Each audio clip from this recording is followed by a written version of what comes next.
علیکم، میں ہوں آپ کی میزبان کائنات شوکت۔ آپ دیکھ رہے ہیں سٹی 5 نیوز HD۔ السلام علیکم۔ خبر شامل کرتے ہیں۔ نواں لاہور چوروں نے مبینہ طور پر تھانہ موچی والا پولیس کی موجودگی میں 40 سالہ زمیندار نیک احمد کو تھانہ نواں لاہور کی حدود میں گولیاں مار کر ہلاک کر دیا۔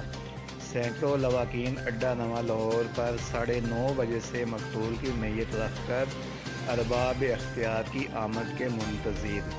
3 گھنٹے گزرنے کے باوجود تھانہ نواں لاہور پولیس داد رسی کے لیے نہ پہنچی۔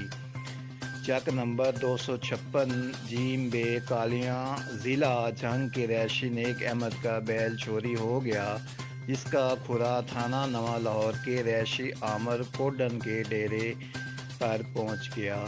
پولیس کی میت میں مذکورہ ڈیرے کے جانور کھول کر لے جا رہے تھے کہ عامر کوڈن اپنے ساتھیوں کے ہمراہ آ کر راستے میں حملہ آور ہو گیا۔